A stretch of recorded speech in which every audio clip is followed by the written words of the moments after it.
I do not know what you're putting in the coffee over here, but that shit is strong as. Bouncing off the walls? Yeah, that's what crack's got to feel like. It's like the coffee's definitely better over there, but it's a lot stronger over here. I think the black straight coffee here is nuts. You just got to settle down with that. We'll expect you to bring in the energy.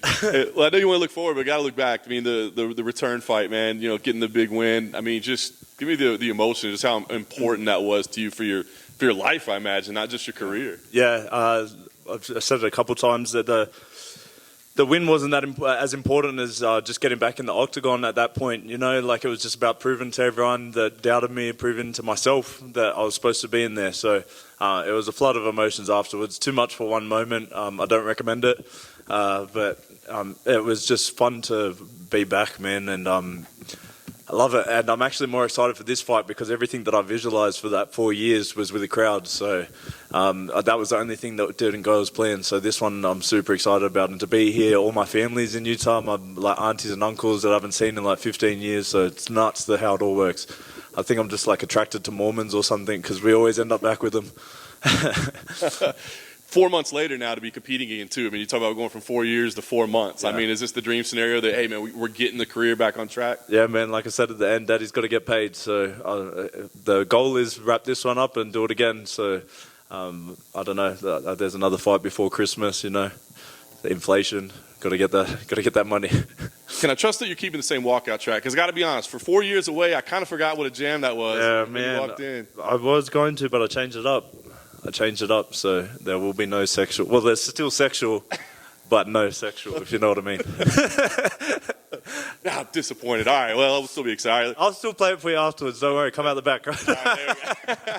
All right, talk about the matchup you got here. I mean, what do you think about it? Obviously, he's had some struggles so far in his career, but, I mean, everybody's dangerous in the UFC. Yeah, exactly. So a lot of people are putting him out, and, you know, his back's against the wall. If people were doing what they're doing to him, to me, I come out firing. So I've got to look at it in that aspect. You know, if everyone doubted me and told me that it was an easy fight, then I'm gonna come fuck you up. Like that's my plan. So he's a dangerous opponent. He's a kill or be killed. He's hard to train for because no one fights like him. He's unorthodox. He overreaches, overextends, and that's why he catches people. So we've tried to prepare for it as best we could, but you know, at CKB they're not his style at all. So we'll find out if the preparation was enough. But I'm sure my best version of myself is gonna be enough to do what it takes. Does the change in weight class make it a difficult preparation process as well, right? Because you got to expect he's going to compete differently, I would think, in a different division. Man, I'm not going to lie. I was heavyweight last fight camp. So I came down from 110 kilos to make that fight. So I'm sure he's going to notice a few differences. Like, I'm sure he's been sparring. He's probably got a bit faster, a bit fitter. But the timing's different in light heavyweight, the speed, you know, the fitness, it all changes. So I'm sure he's prepared well at Salt Lake City, of the altitude, everything, but I'm happy to welcome him. So I know, like, I've been hit by Ty as well, so getting knocked out by Ty isn't a bad thing. Like, we've all been, like, everyone who's been on the end of that punch knows that it's not a small feat to cop that. So, but also, I'm fast. Some people that haven't even been in the UFC know what that feels like, right? Yeah, exactly. Maybe a couple. Last thing for me, I mean, obviously we know what the story was last time, man. It was just getting back in here and getting the career back on. What's the goal now, man? Because before you went away, there was a ton of buzz, and this is the next guy. Like, is there a feel like I got to go back in there and show people that I'm that guy, or do you worry about that? Yeah, no. Man, it's been like just a lot of reflection, I guess. Like it's just been pretty surreal being back. Like because I've come back after such a long layoff, I appreciate everything so much more. This media, you guys doing your job, seeing the people, some like those guys I didn't see at the Apex, and it's just been really fun. And I've been trying to enjoy it all and just be in the moment. So I'm not really focused on that. Like I know I'm going to get in and get it done. I've had one of the hardest training camps mentally and physically, and I know I'm going to go out there and put in work like I always do for the fans and just soak it all in. See it, like I can't wait to hear that cheer, man. Like, well, hopefully they're cheering, but I can't wait to hear it. I'm sure you watched his last two fights, considering it was against Ty and Justin. So when they came to you with this name, was this a name that did excite you, knowing that the possibilities presented to you in the octagon? Yeah, I've had to be a bit smarter because, like, you know, the first run in the UFC, I was probably a bit thick-headed, I guess, like not making smart moves. Like you offer me a hard, like if something's hard, I just go at it. Like pause. If there's a hard, let's just say the fight's hard, okay? And if they give me a name, I'm just like, yeah, I've got to do it. Like, so it's like if I'm scared of fights and something comes up, I've got to do it. So I probably made that mistake the last time. So this one, I'm trying to be smarter with it, like, it's an exciting fight. Like, as long as I stay tactically sound, it can be a bonus fight. So I'm excited. And just looking at his record, I don't know if you're aware of this, but he's never reached the 4-minute mark of the first round. So what are you expecting from him in there? Yeah, so unless he's just completely changed his game, which who knows, maybe he has.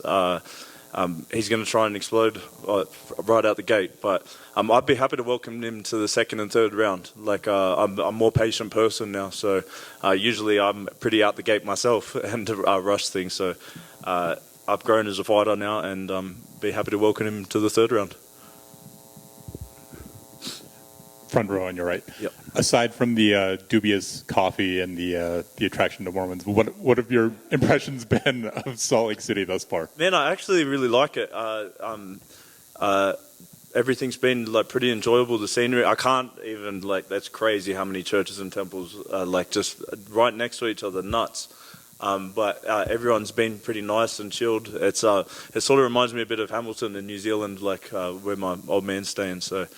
But it's just been nuts, seeing all my family and stuff, in fight week as well. So, cool experience. And what are kind of your expectations, given that this is the first pay-per-view that Salt Lake City's ever hosted? As a fighter, do you notice kind of the crowd reaction, how into it they are? Is it different in a place where it's never been before versus, say, a Vegas where they're very used to a big fight night such as this? Yeah, it's crazy how the States as well, everyone doesn't rock up till the main card.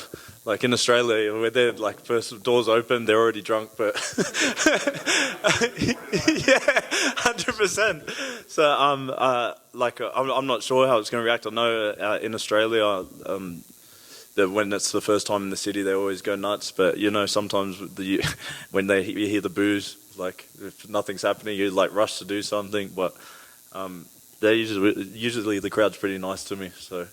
Keep that rolling. Tyson, I'm curious, what's your camp been like being over at City Kickboxing? Amazing and horrendous at the same time. The hardest I've trained, had some, my daughter just turned a year old on Friday, and I've been away for almost 6 months this year in fight camp. So that's been mentally challenging. She actually I got a video today, she just started walking today, so... that's I was so proud. But the camp itself, man, I was saying it before, the stuff that they is basics and fundamentals to their program, their foundation of martial arts is stuff that I don't know. So mentally, it's been such an upskill that it was draining as well as the physical side. So it was a draining camp just because I'm learning stuff that comes naturally to them. So, and more sessions that I've ever done. One of the hardest part was keeping on weight this camp. So my Geordie, the fight dietitian, he had me on 2 pizzas, burgers every day. So I'm good. I'm feeling good. Has it been nice not having to hop from spot to spot in Australia and just being able to go to one specific place to do everything you need to do for the day? Yeah, for sure. That's why I've traveled before. I've always been trying to find where I fit in camps and just trying to find that spot. I trained at Jackson's and that was a dream to go since a kid, but I feel this is where I'm supposed to be and, hopefully get the family over there. Been discussing it with the wife. The New Zealand trip, she doesn't really like the weather, but it's going to be... it's going to be my home for now. Tyson, here in the back. My man. Good seeing you. You too. Does it feel like now you've turned a corner after 3 years of these injuries just hampering you, that you're back where you want your body to be? Yeah, my body's good. I think just mentally, man, that's where I've changed the most. I'm getting to be myself and just relax. I think I've started to share stories about my dad and family and upbringing with training, and it's felt like a bit of a relief off my shoulders because, a bit embarrassed about it, how we got brought up. But it's made me who I am, and like it's made me a better man for it and better fighter. So that's why I'm here today. And how has the whole atmosphere been towards the end of camp? It seems like everybody from City Kickboxing has fought over the last 2 months. Yeah, they're nuts down there, man. Like it's a different breed for sure. You've got up and comers like coming through that are beasts. You've got like seasoned vets, people on their way out. It's a crazy vibe, and I just loved soaking it all in. Like the coach, from the coaches to the training partners, everyone's so skilled in their own way and have different looks. Of like even if I'm fighting the smaller people, it was a really really cool experience. And a win here, and you feel like you're back on the trajectory where you wanted to be prior to the injuries? Man, I don't even think I was on a trajectory before. Like, I don't know what I was on before. Like, I was just living, I don't know. I don't even know where I was going. But I feel like I just know what I want to do now. And at the end of the day, as long as I can make my daughter proud with doing what I do, like being away from her, shout out to all the dads that are just grinding, man. That's enough for me. So I've got big goals, obviously, that I want to get done. But man, I've gone straight after this to take her to Paris to watch Thai fight, and man, that's the world to me. Thank you. Thanks. Tyson, right hand to left. So, missing 3 years plus, knee injury and everything. Win or lose this weekend, are you trying to make up for lost time now? Oh yeah, I guess you could say that. Like I should have been doing this the first time round, keeping it active. But I'm just trying to get in as many as I can. I wasn't getting paid for 3.5 years, so we got to get it in. So as long as I stay healthy, man, I always want to fight as much as I can. And sometimes when you get that momentum, like you haven't got to get ready if you stay ready. And knee injury aside, you come back stronger and everything, but mentally, it just seems like, just the way you speak, you seem like you're even better than you were before. Yeah, for sure. You learn a lot about yourself when you sit in the dark room for 3.5 years. So yeah, it's just growing mentally, and as a father, it's like changed massively, but still growing every day. So just an appreciation for everything that I've got, like with fighting, and for everything that it's given me. It's the world. Congrats on the little one, man. Thank you. That first birthday is always amazing. Yeah, the man. Thank you.